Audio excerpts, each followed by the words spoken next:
6 inmates are missing from Western Penitentiary. Police say they made a daring daylight prison break. This doesn't happen in Western. It just can't happen. Nuno Pontes was respected. There was an aura around him because of his high IQ.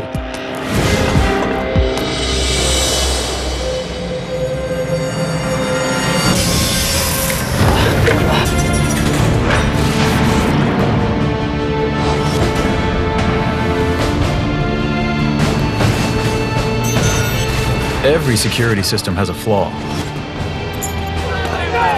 And prisons are no exception.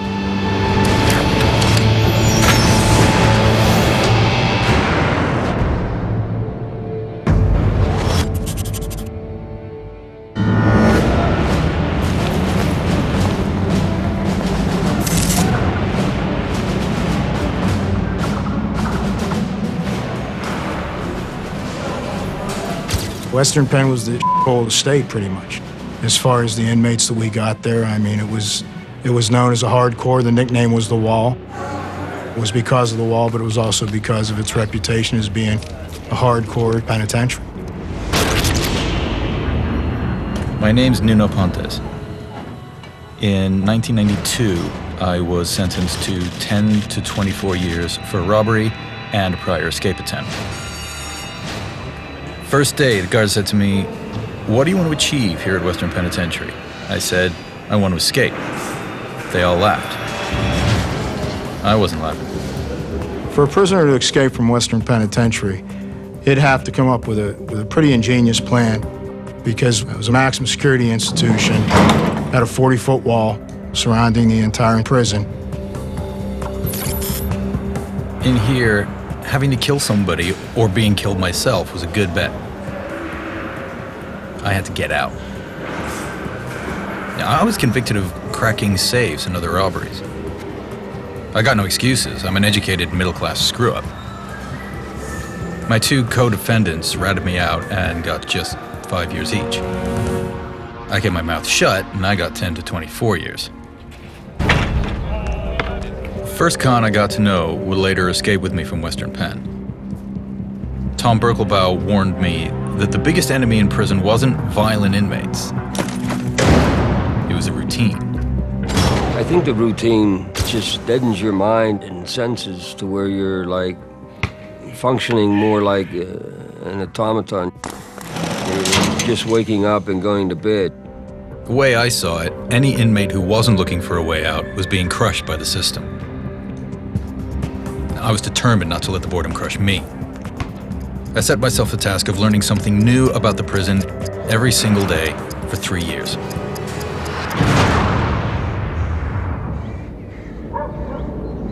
They ring a bell 7 o'clock in the morning and they start letting you out to breakfast. If you have a job, you have to be there, say at 8:30. My job was as a clerk in the prison industries. The building was based at the northern end of the facility, close to the perimeter wall.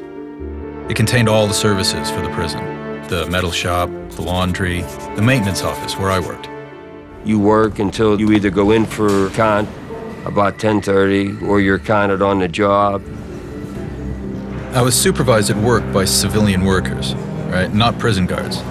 I'd earned their trust, so they let me handle tools.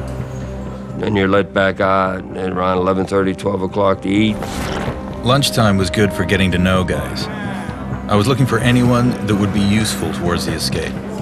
Then you go back to your cell for quarter to 4 con. Back in my cell, I could really concentrate. I'd draw imaginary plans of what I'd learned about the prison that day. You get back out about 4:30, and then you hang around the yard.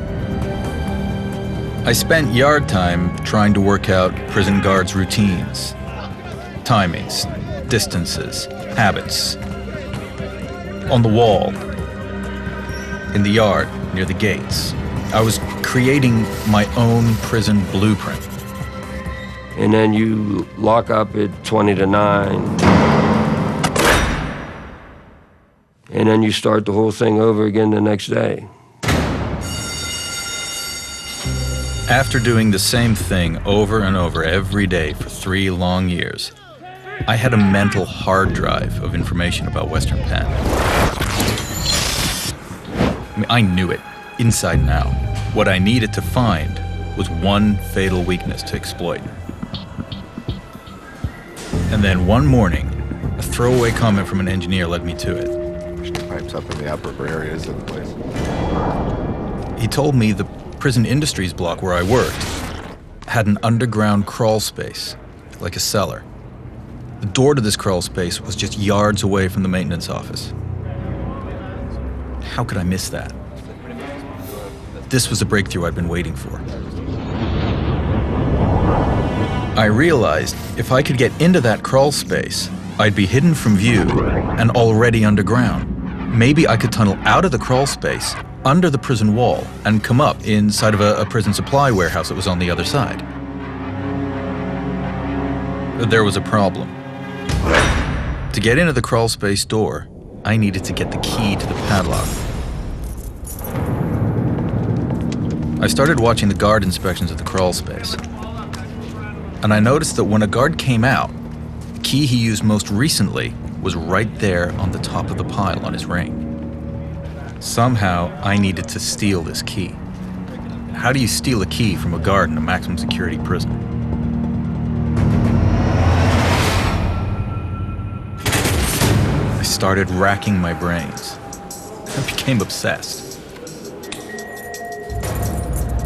And then I noticed my teeth marks on the coffee cup. And this gave me an idea. Maybe I didn't need to actually steal the key. I only needed to touch that key for long enough to make an impression on a piece of styrofoam.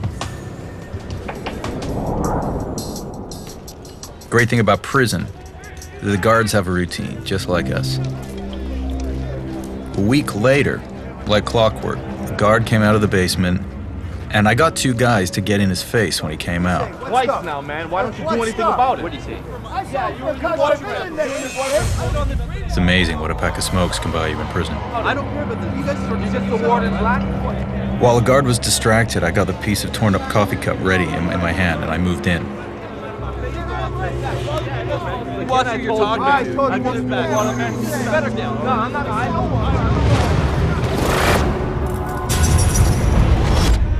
Watch who you're talking to. Better get him out. Think about it. Everyone was moving around. I couldn't look down at what I was doing, and I couldn't let him feel me touch the key. Watch who you're talking to, man. I'll show you who you're talking to. Watch who you're talking to. You want to go to solitary? Yeah. Watch who you're talking to, man. I'll show you. When I finally got hold of it, I had no idea if it was working or not. No. You know what? I was so focused on the key, I'd forgotten to check if other guards were watching.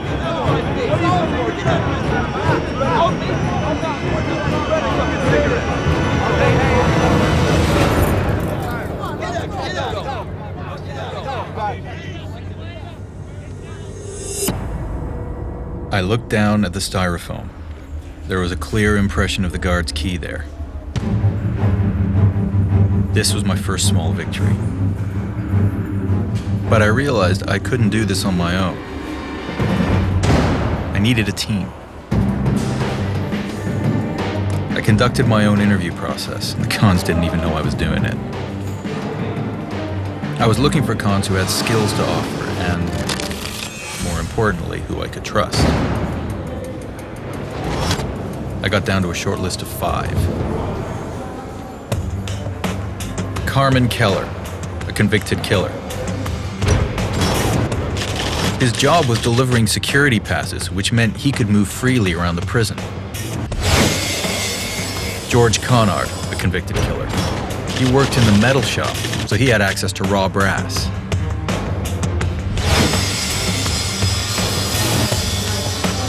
Andy Heim, a thief who could hotwire cars. I'd need him on the outside. And Kevin Billingsley, convicted of robbery and assault. He'd worked as a miner, and he knew how to cut a key. And finally, I got my friend, Tom Berkelbaugh, on board. We were the Pittsburgh Six. A few days later, Billingsley slipped me a homemade copy of that guard's key.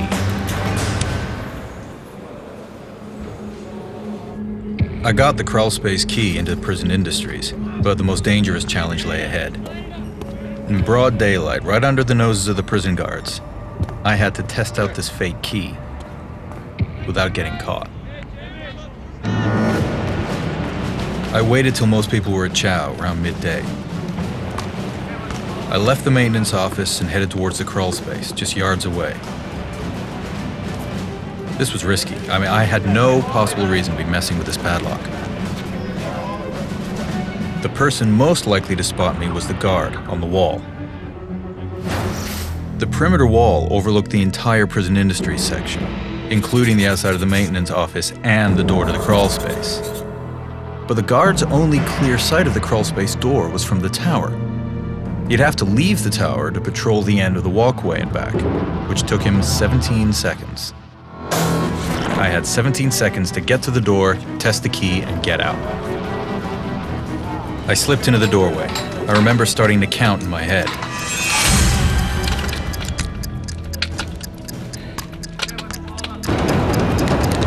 I couldn't even get the key in the lock.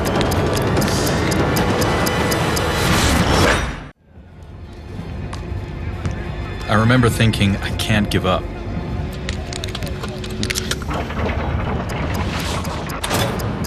The key was jamming. I felt sick. I thought, I'm out of time. Then, it opened. Couldn't believe it. I locked it up again.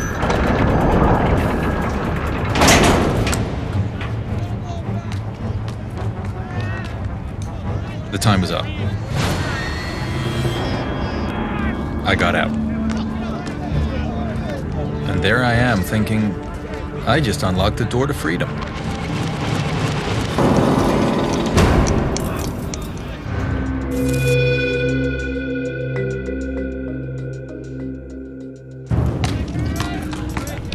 I met two of the team outside the crawlspace door at chow time.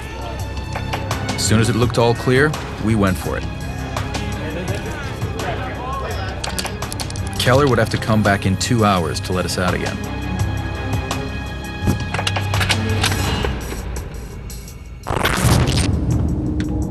We walked down steps into the underground crawlspace.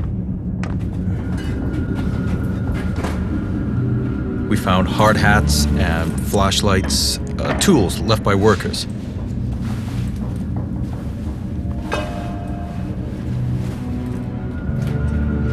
Straight away, I saw the floor of the underground crawlspace is solid concrete. We would never bust through that. I was thinking the plan's already dead when I spotted the wall at the far end. I figured if we could break through this interior wall, we could start tunneling out, down below the perimeter prison wall, then up into a prison supplies warehouse on the other side. But first, we had to break through the wall. Surely someone will hear us up above. We just had to risk it.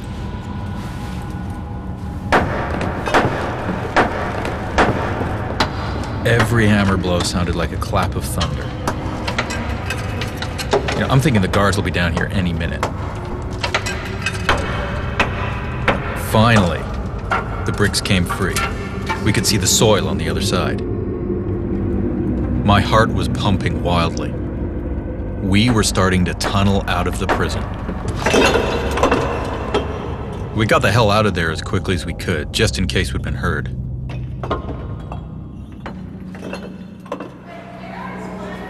From that point on, we worked out a pattern of digging around the prison routine.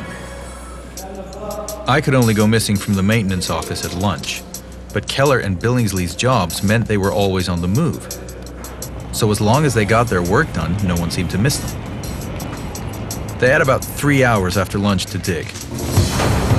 They'd get maybe 2 or 3 feet dug in this time, then clean up.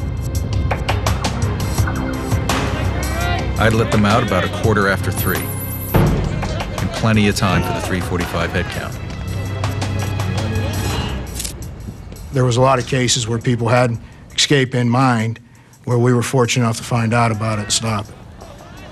They'd have to get it done in a short period of time, because the old saying, there's no secrets in jail, I found that to be mostly true. It'd have to be lucky, and the timing would have to be right.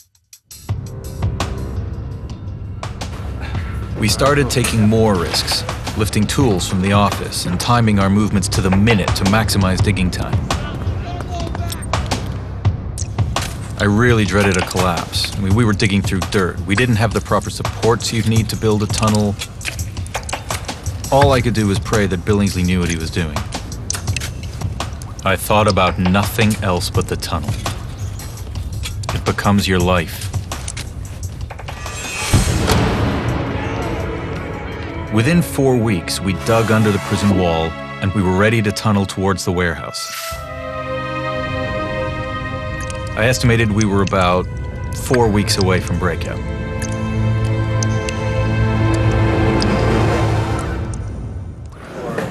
One lunchtime, I'd locked the guys in as usual, then headed to the recreation hall. And suddenly, the whistle sounded for lockdown. Straight away, I thought, that's it. They found the tunnel.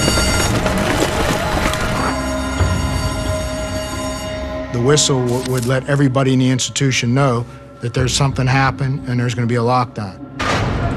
The inmates would immediately report back to their cells, and the officers would monitor them so that they could be locked in. Then you would do a master count at that time.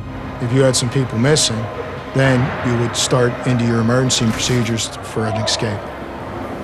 Straight away, we were escorted from the prison industries, across the yard, towards the cell blocks. I felt sick. If the tunnel had been discovered, it was all over. Then I heard there'd been a stabbing in one of the blocks. That's when I knew that they hadn't found the tunnel. Suddenly, I realized if I don't get back to unlock Billingsley and Keller, they'll be missing for the count.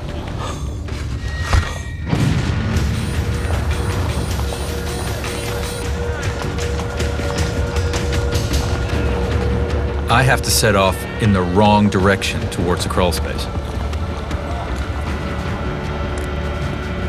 I got 15 feet from the door when a guard stopped me. There's a computer problem I left running on. I got orders. I told him I had to go and shut down a computer, but he got distracted, so I kept going. Lockdown! Get out of here! Let's go! Come on! I screamed at the guys to get out. Come on! Get out of this! There wasn't any time to get cleaned up. Fast. We have 1 minute. Let's get out of here. Let's go. Come on. We turned the corner.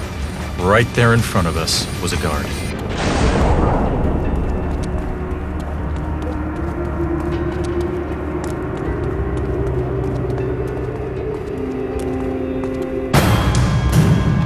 It's like he could tell something wasn't right.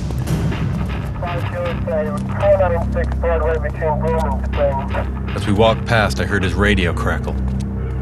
I thought, this is it. We're caught. Escape's over. I was sure he was calling for backup. I held my breath. But then nothing. We got away with it this time.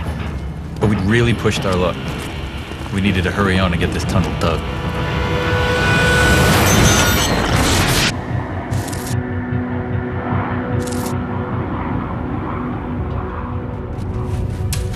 We dug about 30 to 40 feet now. We had to be close to that warehouse. It was so hot I almost passed out several times. Soil kept falling. I could be buried alive at any second.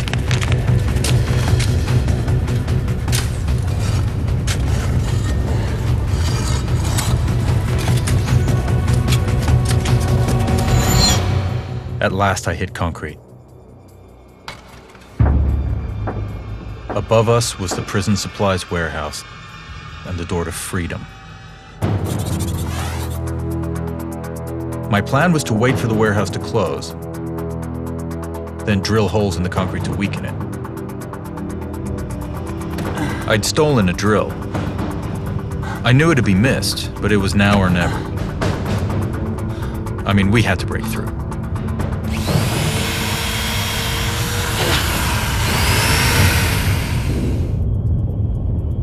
It was like a dam had burst. I could breathe the air of the outside world, and I could feel the coolness of it and smell it. I drilled several more holes, and finally I forced out a hole big enough to squeeze through. And that was it.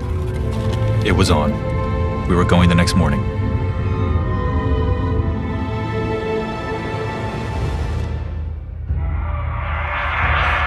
I didn't sleep at all that night. I got the shakes. I shook solid for 45 minutes. I kept getting this recurring image of a guard firing at us, and then the tunnel collapsing.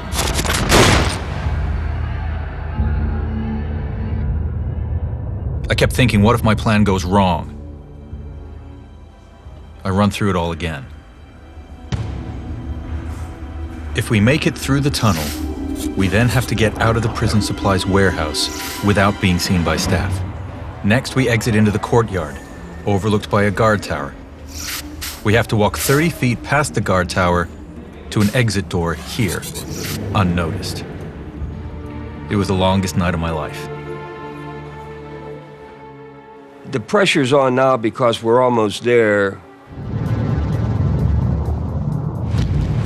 It was a relief when the morning came, when we met in the crawl space early. The warehouse up above us was still locked and alarmed. When it opened for that day, that was our cue to go.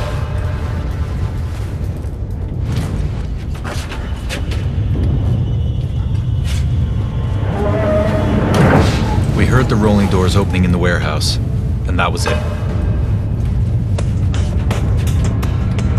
Kevin Billingsley went first. I went last, right behind Tom. Now, to get through the tunnel in most places, we had to stretch our arms all the way out and actually push with the toes and pull with the fingers. And I was holding my head up, trying to see as much as I can, and I'm trying to squeeze through, but I was in excruciating pain and almost went into shock from the pain. It started to get desperate because we wanted to get out of there as fast as we could. I could feel the soil tumbling down on top of me. There was water pouring in. I felt the whole thing could come down on me at any second. And no one knew we were here.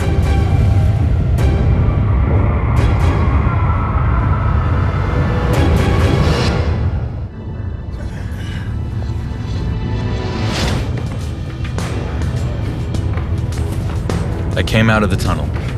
I could smell the greasy floor. Nothing ever smelled sweeter.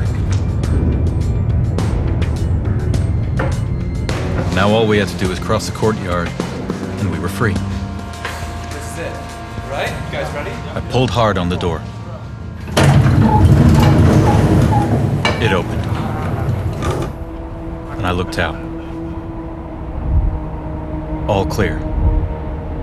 Then, near the tower, I saw a guard. He was looking right down at me. My mind was racing. I didn't know what to do. I nodded. He nodded back. Why are you the guard? There's a guard. There's a guard with a gun, all right? All right. Just relax. There's a guard. All right, relax. I got this. I told the guys to keep their helmets on. All right, just play this. We're gonna walk out as if we're construction workers. Like we're meant to be there.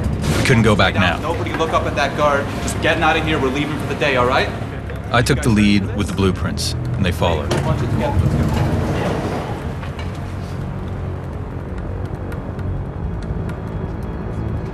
The whole time I'm walking, I'm waiting for the guard to shout, to radio for backup, to shoot. We can get this section. Then the prison alarm went off.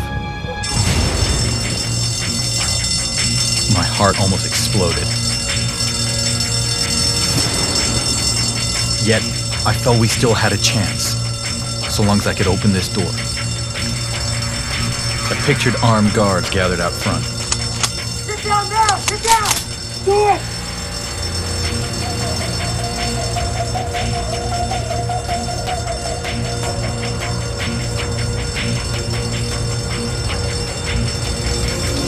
Place my hand on the handle.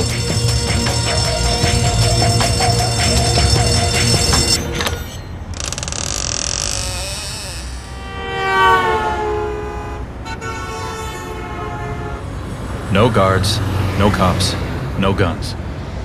The alarm couldn't have been for us. The excitement level was almost indescribable. It was like, being reborn. We stepped out into fresh air, a nice, bright, sunny day. We're really free now. We're out.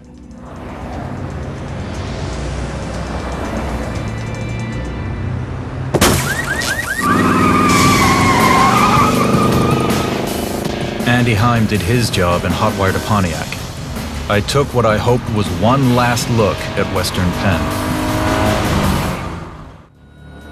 6 inmates are missing from Western Penitentiary. Police say they made a daring daylight prison break, somehow digging a tunnel from the inside to the outside.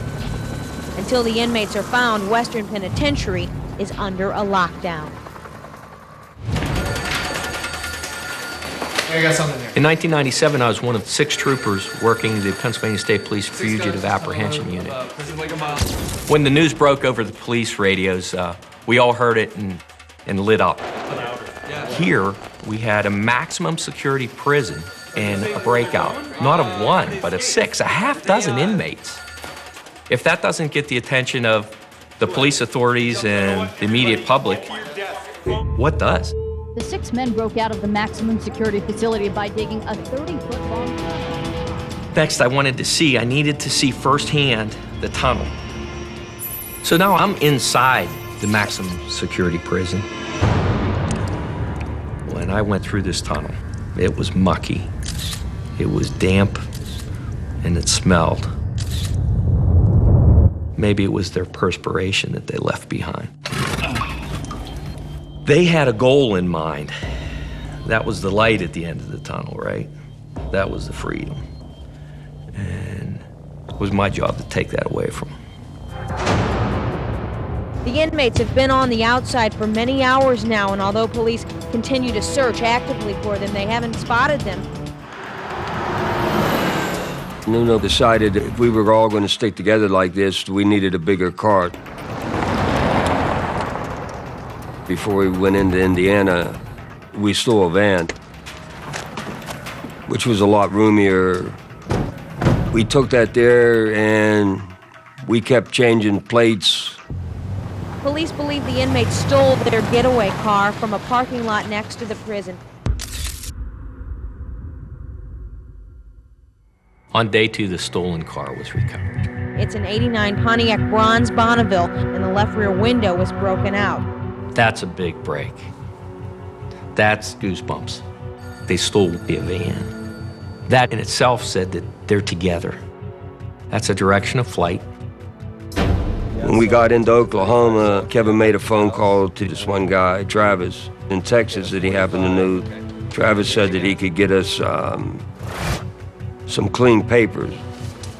And then we could have went over into Mexico. Nuno Pontes spoke Spanish. Is he going to go up to Quebec? I doubt it. Is he going to go down to Mexico? So they fled south, and the investigation went south.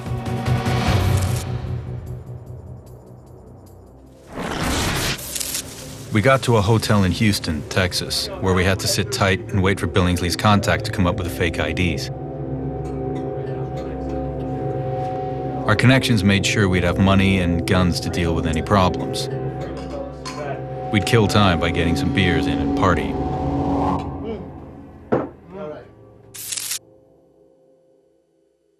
We're at a low point. There's nothing breaking. Pontus, Keller, and four The media coverage is so repetitive. Institution at Pittsburgh last Wednesday. The 6 men. The faces of the 6 inmates are all over the TV. And we feel the pressure to come up with something. We need an arrest.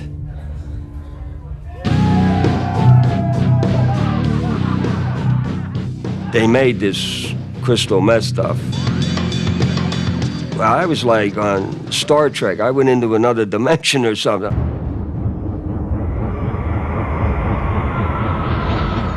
Now everybody's like kind of freaked out now. Carmen's seeing ninjas, and he's out running around in the woods. I mean, that stuff crunched me. Everything was like going bad. It seemed like everybody was going nuts. I said, look, you know, take me to the bus station. You know what I mean? I'm rolling. I'm getting out of here. And that was the last thing I remember.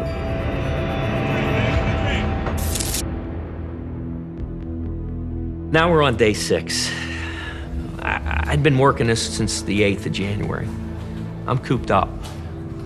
I'm frustrated. I'm waiting for the break. And the break came in the way of a phone call. Hello? And it was quite simply put, they got Berkelbaugh. Where is he? Houston. My bags are packed. I'm ready to go.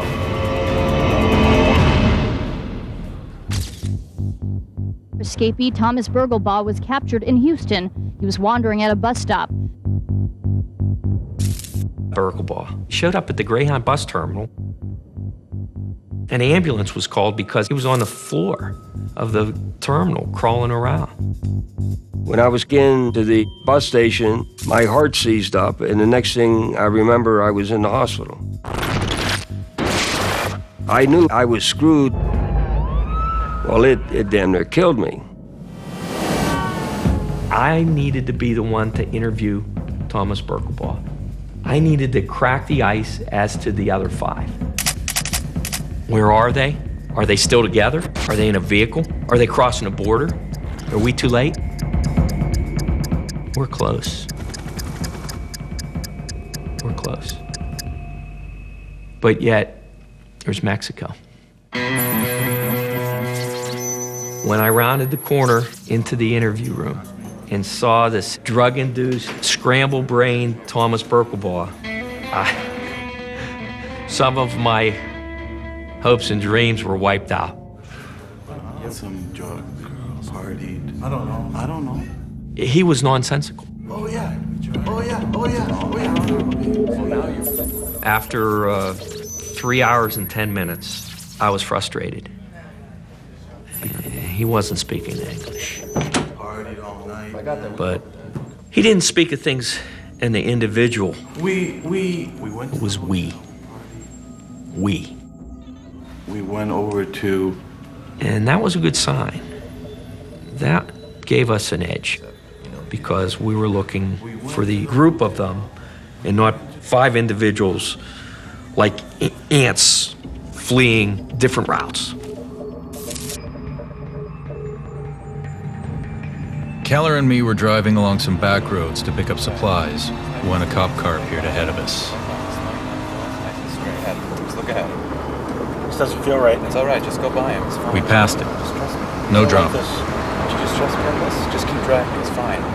Don't go too fast. Just keep it under control. Then the cop car pulled in behind us. The lights went on. Keller started panicking. I told him to pull over and stay calm. I'd do the talking.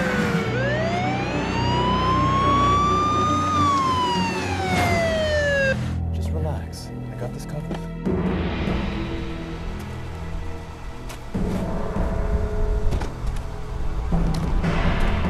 Cop walked towards us. Keller, he lost his nerve. Just takes off. I remember thinking, great, now we're caught up in a high-speed car chase.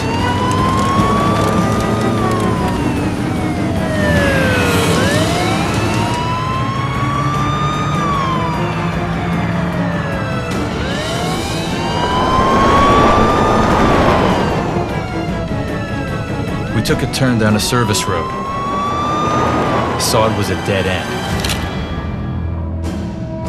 I grabbed the wheel to turn the car around.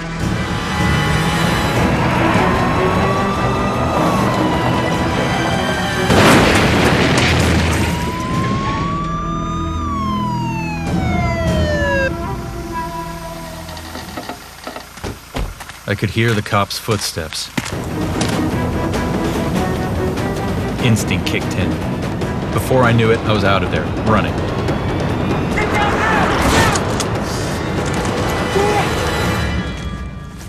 And I just ran for my life. Authorities believe it won't be long before Pontus is captured. Right now, the area that he's in here is about a square mile. But it's not going to be very much that he's going to be. You got to be kidding me. Free from us. We've got a pretty good perimeter set up at this time.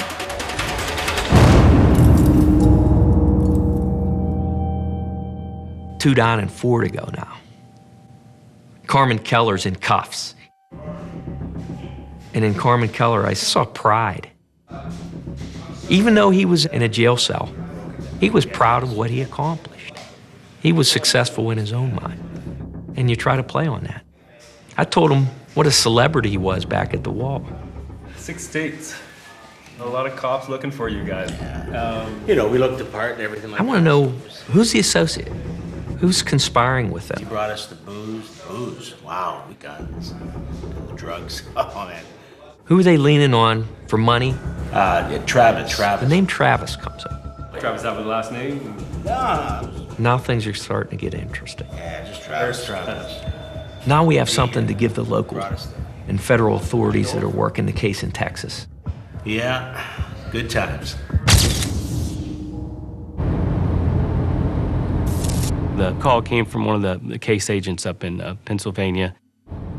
The biggest lead came from Keller after he was interviewed, after his apprehension. Like it's right next to the... Yeah, really big. Keller knew this person, Travis, was helping him and the rest of the fugitives, and he knew it was in a trailer, and it was on I-10 just outside of Houston.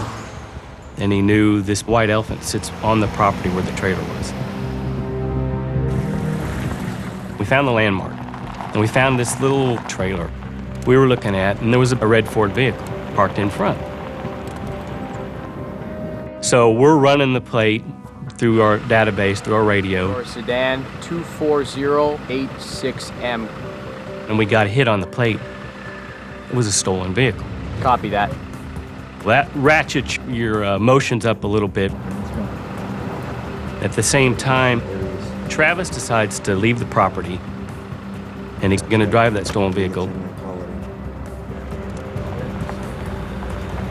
We're still on him, followed him. He didn't go very far at all. He went to the Pasadena motel. He's not paying any attention to us at all. So we stopped the car. I can see the guy get out. He's starting to go inside. And we made the decision, Mario, you need to go with him. We need to see if we can put this guy down in a room. He gets out. I go down a little bit farther in a position where I can see my partner because I need to cover him.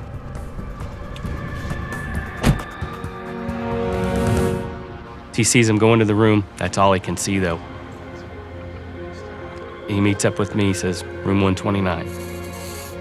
Now your adrenaline is, racing a little bit. Now you don't know. This might be the big one.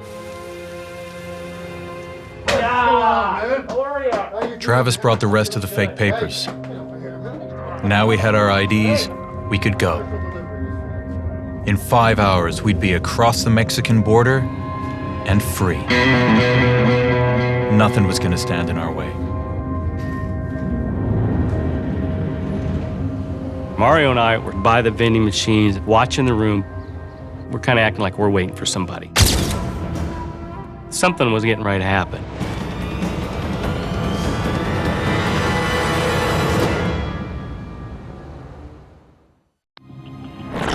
We need backup now. We need to know your ETA. We've got a possible escapee. I don't think we were quite ready, You know, I don't think you can tell my wife this, but we didn't have our vests on yet. Room 129, possible escapees. The next thing that happens is the door opens up. Billingsley and Heim that came out of the room. Maybe they heard the cars coming in the back. Maybe they saw police officers in the back of the hotel. They were acting like something was up. That's why your adrenaline is so high, because you don't know what's going to happen in the next 30 seconds. All bets were off. It's time to go ahead, you know, place them under arrest. Now the guns come out.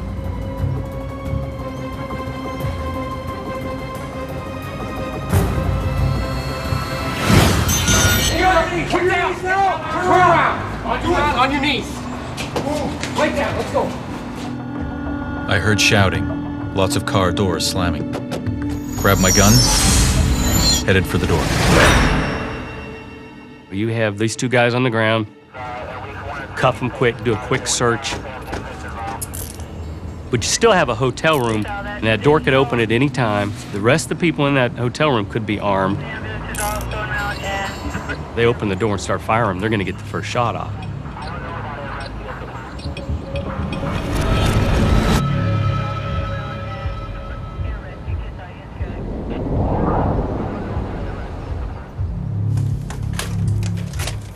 The door opens up.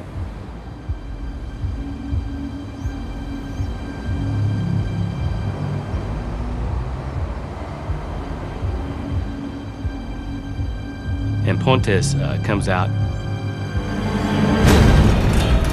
We're yelling at that point in time. Put your hands up. Get on your knees! Sit now! FBI, police, got you surrounded. And he was looking around. He could see there was several guns pointed at him. On your knees! Do it! Down, get on the ground! I noticed every single detail. My mind was racing, weighing up all the options. On the ground! Put your hands up where we can see him. Down on the ground, let's go! We were eyeball to eyeball, and it's almost like he came out and let me see how many people are out there, see if maybe I can get a shot off. I thought I could make something happen. He wasn't putting his hands up. And that's the point in time when your finger goes from the side of your weapon to your actual trigger. The adrenaline was high before, now it's as high as it can be. Now you got your finger on the trigger. Get on the ground now! On the ground now! Do it! On your knees, let's go! Keep your hands where we can see I spotted so many guns.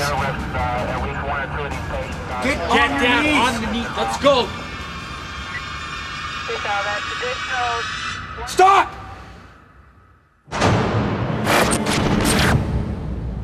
I wasn't a desperado.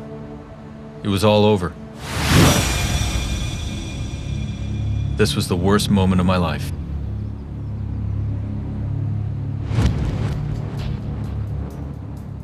Come on out, nice and easy. Pick him up. Then it was, okay, we're just calling them out one by one. When you looked at what they had in the room, blank Texas driver's licenses, they had 12-gauge ammunition, there was a sawed-off shotgun. There was a lot of people that probably didn't get hurt and places that didn't get robbed because we won that day. Among many other unanswered questions, police want to know how the escaped convicts were able to get guns and money.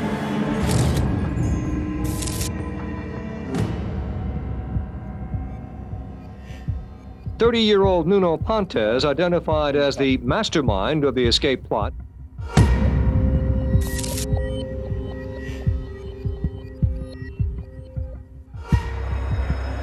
Since the escape, I've been locked in a cell for 12 years, 24/7, with the possible exception of 1 hour, 5 days a week, when they might put me in a dog room, a small cage open to the air.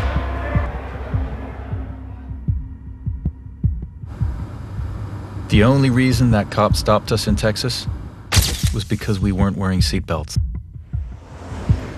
If I'd been wearing a seatbelt that day, I'd be in Mexico right now, and not talking to you from prison.